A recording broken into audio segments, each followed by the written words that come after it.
if you're profiting $10,000 a month on your restaurant, on your P&L statement, but your monthly debt service is $12,000 a month, guess what? Your cash flow is a minus $2,000 a month. So you can be lulled into thinking you're more successful than you are by just focusing on the P&L statement. So when it comes right down to it, we spend cash, not bottom line profit numbers. Hello and welcome to the Bar Business Podcast, where we help bar owners increase profits, attract loyal guests, and simplify operations so you can avoid burnout and finally enjoy your life outside of your bar. I'm your host, Chris Schneider, the Bar Business Coach. Today, we are joined by Bruce Nelson, and Bruce is a consultant. He's a fractional CFO for bars and restaurants. He and I, quite frankly, have a lot of similar ideas. And I think this is going to be a really fun conversation. I will apologize in advance if we get too in the weeds or too nerdy, but if you listen to this podcast, you know sometimes I do that. So I'm sorry, but you got to deal with it. Bruce is someone who has spent 40 years in the industry. He started with his dad's restaurant, working there as a kid, bussing tables, washing dishes, like many of us in the industry. He moved on to owning his own establishments eventually, and currently does fractional CFO work and has worked as CFO for multiple restaurant groups. He is also the author of the book, Restaurant Management, Myth, Magic, and Math, which is right behind me there on the shelf. And Bruce, thank you so much for being here. Well, thank you for inviting me, Chris. Yeah, it's funny, when I first put that book out, I'd have people come up to me and say, you know what, I really love the stories in your book, but I sort of skipped over the math part. And it's like, well, that's kind of one of the key parts I was writing about, but thank you for the compliment. I think, there are a lot of stories. There is a lot of math. And let's be honest, it's the last part of the title is the math.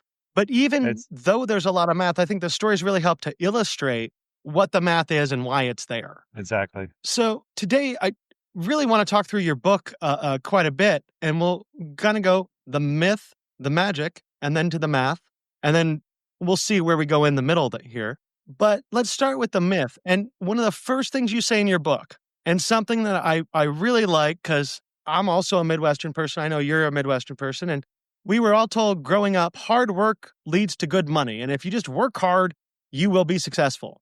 Now, obviously, that's not true. And that's the first thing you bite off. So why is that not true? And where in your own life have you seen that doesn't quite line up? Well, it is interesting. Yeah, I was raised here in the Midwest, and that was, something my parents drove into me. And by and large, I was in sports, working harder than my teammates, got me starting positions where it didn't get them for them. So it's not like it's entirely useless. However, we get sold this idea that if we just show up and work hard, financial success will follow. So when I was in my restaurants, I kind of just took that. It's like, if I just work hard, it'll all just work out in the end. And for my whole 20s and 30s, that was just my mantra. Show up, work hard, and success will follow. And with some respects, when I was working for other restaurateurs, it did work, because when they see you work harder than your coworkers, yeah, you do get promoted. However, when I switched to business, it did not translate into dollars in my checking account. Well, and I think that's very true. And I think you would agree with me on this part. You have to work hard, but if you're not working smart, working hard will never get you ahead in the restaurant industry. Absolutely. Absolutely. And that was what I was trying to point out is, a lot of people come into this industry and they have all of these preconceived notions. It's like, boy, I really love hanging out with my buddies at a bar. Why don't I just buy one? Then I get to combine my love of hanging out with my friends and my work. It's like, okay, let's call me in a year. Let me know how that turned out. Right. You kind of set it up. One of the other myths you talk about is when you have great food and great product and great service, everybody thinks that's going to make you successful. But that's also not necessarily true. No. In fact, not to pick on chef owners, but, the lot of really talented chefs go open what are perceived to be successful restaurants. And I imagine mixologists do the same thing with bars too. And just the fact that you have a line out the door or a full reservation list, it will not necessarily transition into a bottom line profit, especially if you don't have anybody that's really helping you understand the economics of what you're creating. So yes, absolutely. And another myth I want to touch on that you hit in the book, and I'm just going to read this quote from the book. People who dream of serving good food and drink and being hospitable to complete strangers are not primarily driven by greed. Anyone greedy with their time would never be foolish enough to get in the restaurant business, and the ones who do fail quickly. Now, a couple things struck me there, which, A, yes, okay, if you're hospitable to complete strangers, you're probably not driven by greed. That is 100% true. But I thought it was really funny when you said anyone greedy with their time would never be foolish enough to get in the restaurant business. I've never thought about it that way, but I think you're also right on there. So, Right. how do you see kind of the hospitality versus greediness versus how this whole industry works and the mindset of owners? Well, it just occurred to me as I've been, was raised in this business, even as a kid, I was spending my summers working and making money in my father's restaurant, and all my friends playing baseball, swimming, whatever kids do in the summertime. So I learned early on, it's like, okay, if I'm going to be in this business, I'm not going to get to to slack off, I guess. Like my friends, you and I both know how many nights and weekends have we poured into our Hmm. craft. I missed a lot of holidays because of this business. So my point is, you know, people that really cherish their time would it'd be silly to get in this business. And I have run into them. I have actually, interviewed people that say, "Oh, I love the restaurant industry. Please, let me come work for you. Here's my restrictions. I can't work Friday nights. I can't work Saturday, and I go to church on Sunday." It's like, well, you just took out the 3 days I need you. So the point is, yes, if you're going to be successful in this business, it can't be about trying to maximize your time. All of us know we put a lot of time into this industry. My goal is to help you learn how to leverage that time into being more successful and spending less time grinding your wheels. With this whole myth section and kind of the three pieces we talked through, one of the things that I absolutely love about your book is you kind of build at the end of the first section about the myths into discussing the importance of mindset. And that is something near and dear to my heart. It's something I've always maintained that if you don't have the right mindset, everything else is irrelevant. And I don't know that I've ever seen someone else make that exact same opening argument. So, what drew you to say that? Because I agree with you completely, but it's not something I see on a regular basis. Well, I don't know where I got the notion from, if it came from a teacher or a coach, but if you don't lay out exactly what it is you want to accomplish in anything in life, whether it's a restaurant, whether it's in your fitness goals, or your personal life, the likelihood of getting there is very low. So, getting the mindset of, I am a restaurant operator. I am building this concept, and here's where I want to go. I did it with my fractional business. You're seeing me in a shared office space. The first thing I did was get the office before I had a single client. Why did I do that? I wanted to set forth the idea that I'm building a business. I need to be professional. I need to have a professional setting. I didn't want to be, in my, very dingy basement, launching my first podcast or my first client call. So that's part of it, is just, setting forth, projecting what you want to be. The likelihood that your actions will follow are very high. Absolutely. So that kind of covers the myth. And then the next section of your book is the magic. And magic, you're getting a lot into experience, atmosphere, things of that nature. And I love this quote in the book. You said, restaurants create magic, the inviting atmospheres that draw customers in to spend time and money enjoying a carefully crafted experience. I mean, there are different ways to say that, but I don't know that you could write a better, more concise statement about what restaurants must do in order to be successful. This is the meat of why we do what we do. Those of us that love this industry, we dream of great places we've been to, that we've visited, and we take the parts of them that we love. Either we love the way that the servers address us, we love the atmosphere, we love the design. Maybe we were sitting at some beachfront place and we just loved the sunset. Whatever it was, it created an experience in our mind. So when we build our restaurants, we keep that front and center. And really, that's what we want to do. Everybody that says they want to go into the restaurant bar business, they have in their mind a vision of the establishment and the experience. It's the pesky math and the labor problems and commodities and, regulations that get in our way. But we all know what we want to do.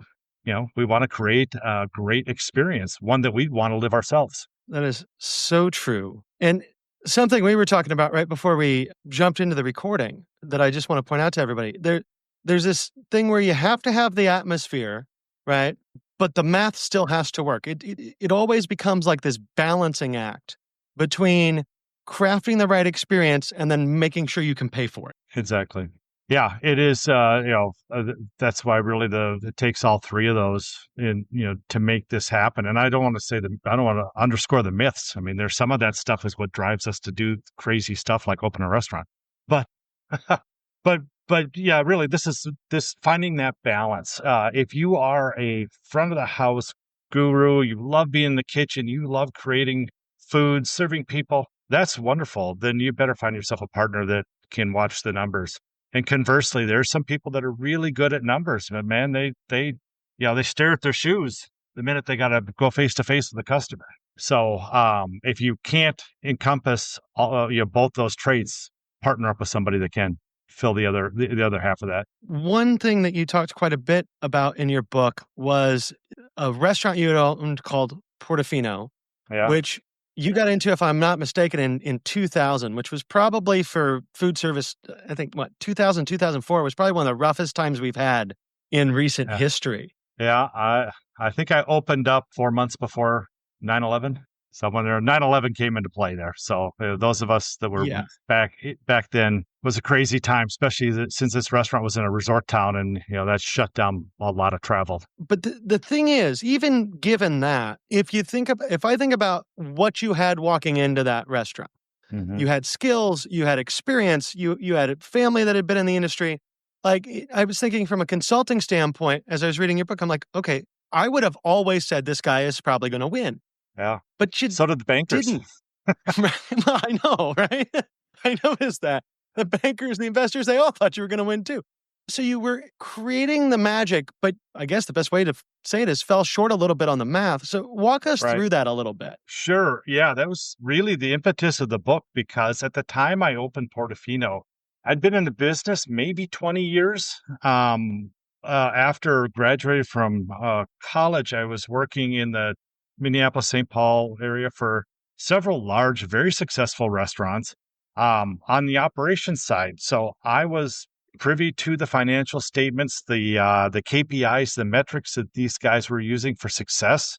I knew how to write menus. I knew how to order food. I know how to hire people, how to train. I knew how to set up all this stuff. So yeah, on paper, it looked like, at how old was I? Maybe then mid to late 30s.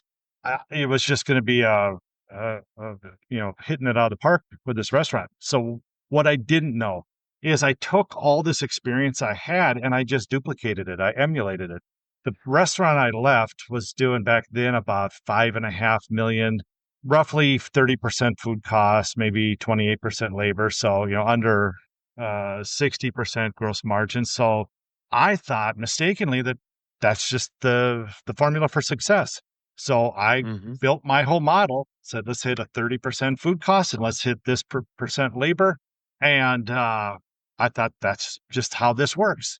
Well, my restaurant did about 2.5 million, if even that, maybe 2.25. So a little thing called overhead, and my build out, I built it from the ground up. The payback of the construction loan and all that stuff chewed up a lot more of the expenses than that $5.5 million restaurant I emulated. So that was the rude awakening, because, after being open, it's like, okay, I'm hitting these numbers. I'm hitting those percentages.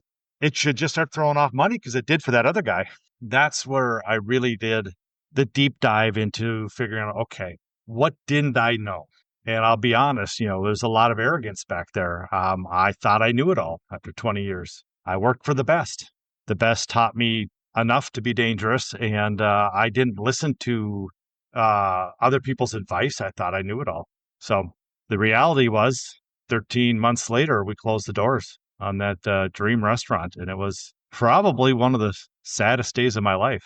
It was like losing a child. I put so much time, effort into this dream.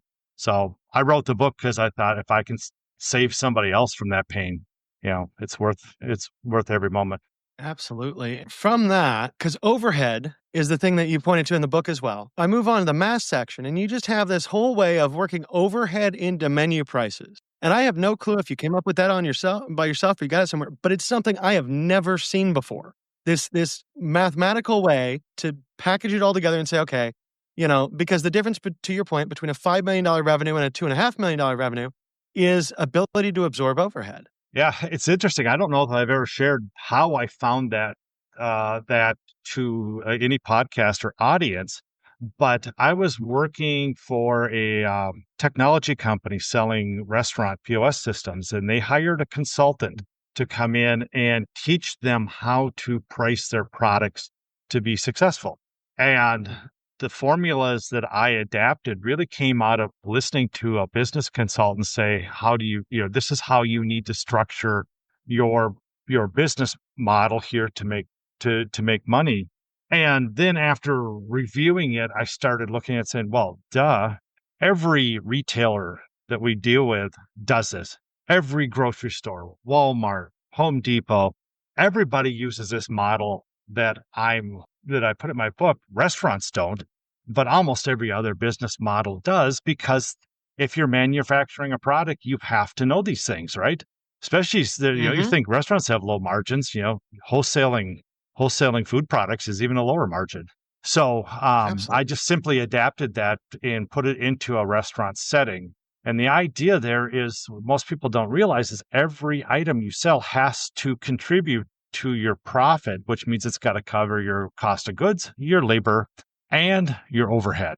Every single product, every cup of coffee, every steak, every special. And once you get that mindset and you learn how to do the math that way, it's a game changer for restaurants and bars. I imagine it's huge, right? And like I said, it's Yeah. something I had not come across until I saw it in your book, and I thought, well, oh shit, that makes this a lot easier because even as a financial guy, I have found myself before going, okay, we need to cover overhead. If I can adjust this here and there, and it didn't really have a mathematical way to just go, oh yeah.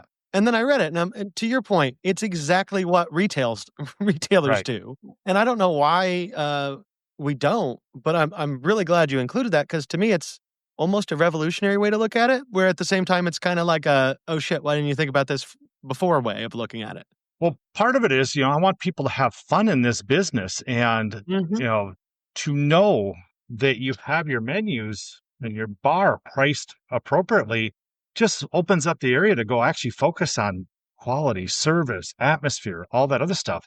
It's the financial worry that keeps us up at night. It's the, oh crap, I've got payroll due, and it's coming at the same time sales taxes due.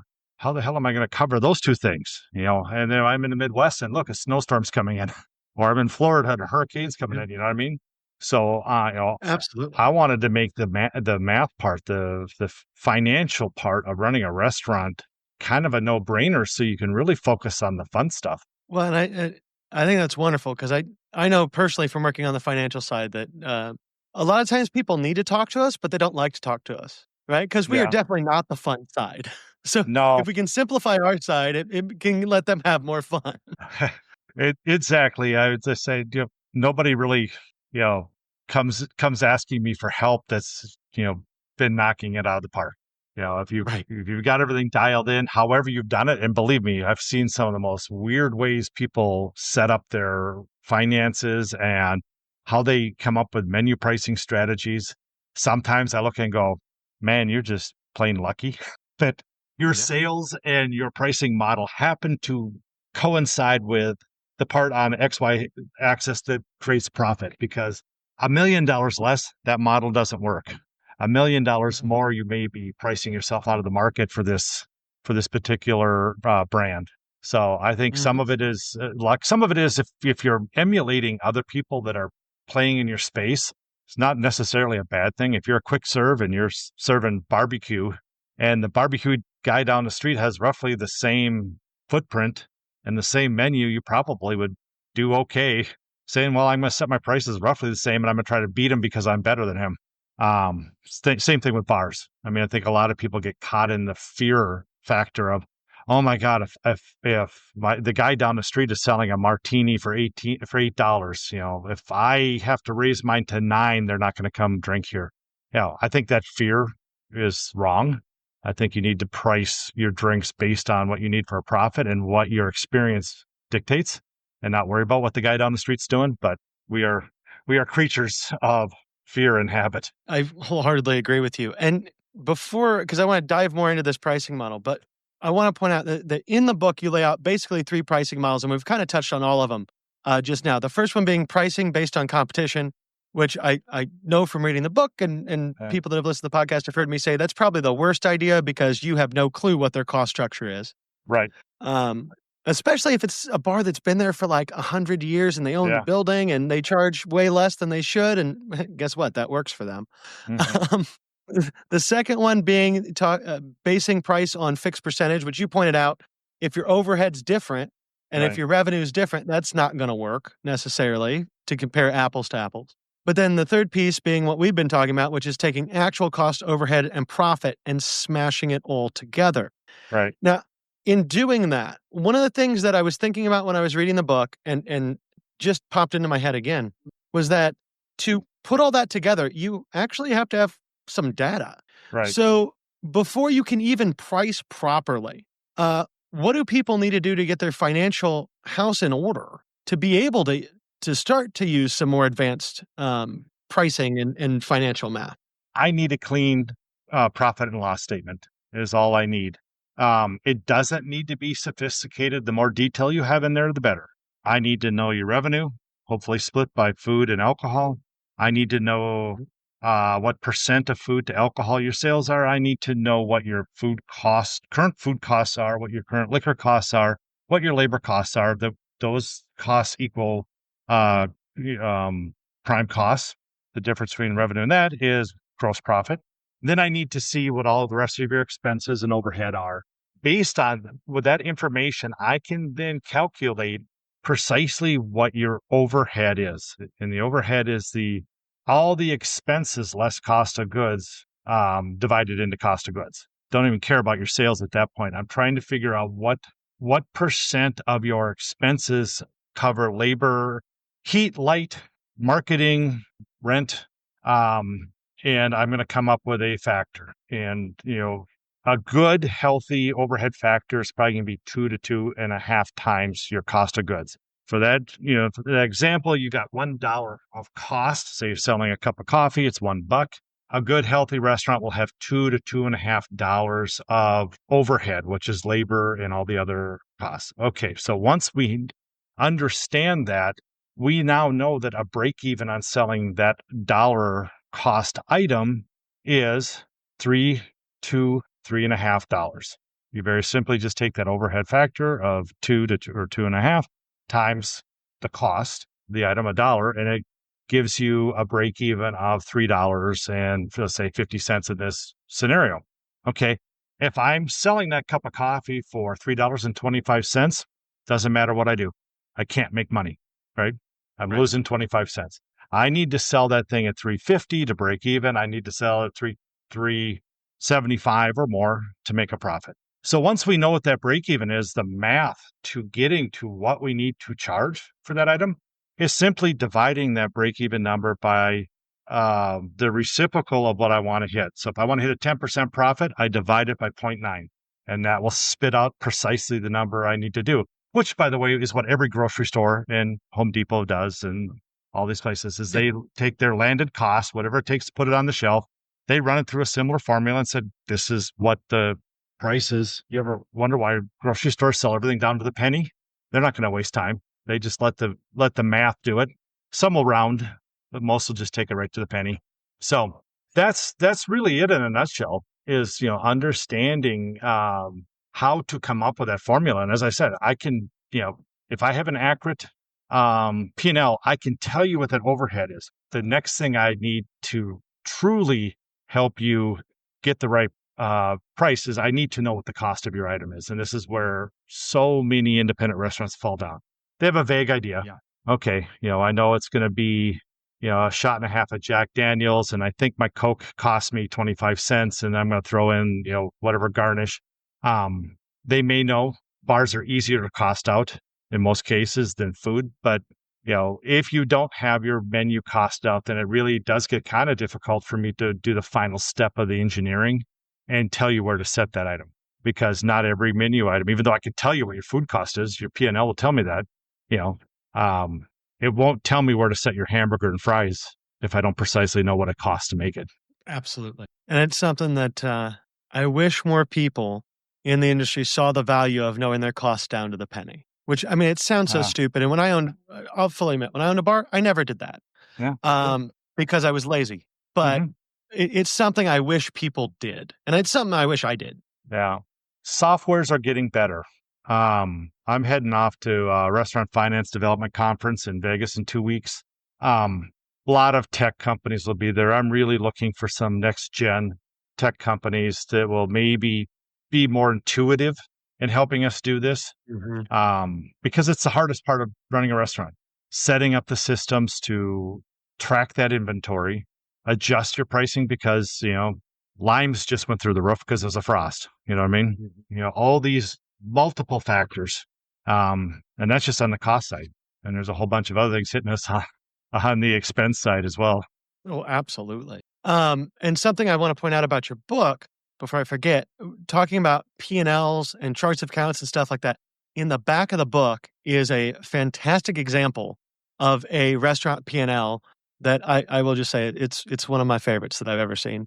Thank you. Because there aren't many out there that are very good, and that one's Yeah. detailed. It definitely, if you follow that, you'd have all the information you could possibly want to analyze. Yep, it's interesting. I do a lot of work for other restaurants, and I pretty much take whatever they have, they give me, and I put it into that format. Because when I get it into that format, I have templates built so I can analyze it very fast, but it also puts it into a perspective where I can really understand what I consider the core pieces of information. With the technology, we're getting better at analytics and making some store decisions based on analytical output. Maybe we'll get to the point where our profit and loss statements don't need to be as complicated. But over time, we've let our profit and loss statements get very detailed because that's where we needed to have uh, those key data points so we can make decisions. Mhm. You know, most of the people I'm working with, they have even their cost of goods, foods is broken down into up to 10 categories. Dairy, proteins, dry goods, frozen desserts, breads, all that stuff, just so they can more closely understand what's happening within each of those categories. But ultimately, knock on wood, with some technology coming our way, we can maybe go back to just looking at the top line factors on a P&L statement and let the analytics programs really do the deep dive and let us know what's happening within those specific areas. That's what I'm hoping for because I think it'll help independents. I think that's where independent restaurants really suffer is it becomes information overload and they just don't have time to look at it. They may compile it, they just can't decide what to do with it. 100%, and I think it's, I'm right there with you. I really hope that software starts to step up and fill some of these gaps because most restaurant owners are not financial geniuses, Yeah. and a lot of this stuff, I mean, like, I know and I'm sure we can just look at a P&L and a P&L to me is like reading a book, right? Mm-hmm. There's a whole story there. Yep. Unfortunately, I think for most of the folks that both of us work with, they don't see the same story we do. Mm-hmm. So the more tech we can give them to help tell that story, that would just be wonderful. It's really getting it from the back office to the front of the house to the managers and the kitchen guys so they can make those decisions. You know, I often tell people I've never saved a restaurant a dime because sit here in my office, right? I'll tell you, this is what I see. We need to do X, Y, and Z, but I don't write schedules. I don't order food. Right. I don't write recipes. Right. I'm not in there, running a shift on a Saturday night. So if I Mhm. can't convey what I see to the store and get some actionable result out of it, nothing happens. So we're running a little short on time, but I do want to hit a couple more things that you bring up in the book because I just think they're fantastic. One of them being Okay. pro formas. Yep. I am huge on pro formas. I love to talk about pro formas. You really get into them well in the book. And so there is a detailed procedure in there. And guess what, guys? We're not going to have time to talk through it. So if you want to learn about it, buy Bruce's book and read it. And that's not a pitch, but it is a pitch Yeah. at the same time. Well, But one thing I do want to ask you about pro formas, because I feel like something I've said probably more than I should, is that a pro forma is just like really your best guess. And at the end of the day, you kind of just pulled all the numbers out of nowhere because that's kind of what a pro forma is, right? We can use yeah. all these assumptions and guesses. But where do you think that people make the most mistakes as they're making those assumptions and trying to figure out, okay, here's my best guess and what this number should be? They go right to industry standards. And this is something I do when I help restaurants buy or sell, as I also will go look at their metrics versus industry standards, which are you can get from the National Restaurant Association or other associations. However, that just tells you where your potential business fits within the industry standards on those food costs, labor cost metrics. Again, goes back to overhead. You're comparing that to a 50-year-old restaurant with no debt, right? That guy can operate a lot more efficiently than somebody that's got 3 million into a build up, in a high profile mall with very expensive rent, you know. So I think the mistake they get is being too general. I think I mentioned in the book is like, having the concept laid out is good. I can tell you when you hand that to a financial institution or investor, they're going right to the numbers. They don't care about the rest of the stuff. They want to look at those numbers. They want to validate for themselves. Are you being honest with me on these numbers? Can you back up what you say is going to happen here? So I really focus on the numbers. And I think that's important because so many people really want to write out this wonderful thing about here's how this restaurant's going to be and here's why everyone's going to love us. And then you get the numbers portion and you look at it and you just kind of go, well, it doesn't really make sense. Yeah, they write a pro forma like they write their menu. They want to, make each description as light and fluffy as possible. And when it comes right down to it, I don't care if it's Newski bacon. I just want to know there's bacon on there. I just want to know the numbers work. I don't really care how pretty they look. Oh, that is so true. One last question for you, because this is something you mentioned at the end of the book, and it is something for the folks that have listened to this podcast a lot, they have heard me try to beat into their heads over and over and over again. But why does cash flow matter more than profit? Because that's what we fill our bank account with. Looking at a P&L statement will show you what a net profit is. What it doesn't tell you is what your debt service is. If you're profiting $10,000 a month on your restaurant on your P&L statement, but your monthly debt service is $12,000 a month, guess what? Your cash flow is a minus $2,000 a month. So you can be lulled into thinking you're more successful than you are by just focusing on the P&L statement. So when it comes right down to it, we spend cash, not bottom line profit numbers. That is so true. And I just, when I saw that at the end of the book, I'm like, yes, finally, someone else. I'm seeing this. Because that is quite frankly one of my pet peeves when people conflate cash and profit. Because to your point, the bank does not care with your P&L does not pay the bills. Yeah. Yeah. And the CFO circles, I don't know if your guest can read this, but this is a book, The 60-Minute CFO. And the author there has done some great job at really teaching business owners what are the really important things you need to learn from your balance sheet. Because most restaurant owners just gloss over that. But there's a couple of key metrics. If you learn that, you can actually become a better operator as well. Very true. Very true. And really, if we're thinking cash flow, balance sheet, and P&L, right? Everybody looks at P&L, they forget that there are 3 financial statements that you should have. Yeah. But with that, Bruce, unfortunately, our time is basically up. But I'm sure people have listened to this and they've thought, hey, Bruce seems cool. Bruce knows his numbers. I want to learn how to price my stuff the way Bruce does. So how can they get in touch with you? Where can they learn more? And where can people pick up your book? Book's available on Amazon, Audible. If you get an Audible, you're actually hearing my voice. I recorded it. And Kindle. You can also order it from my website, brucelnelson.com. If you do that, I'll sign it for you and ship it out within the lower 48. And I think also that website, Bruce L. Nelson, is probably the best place to reach me. I'm building a couple other websites that are under construction, so I think we'll stick with that one.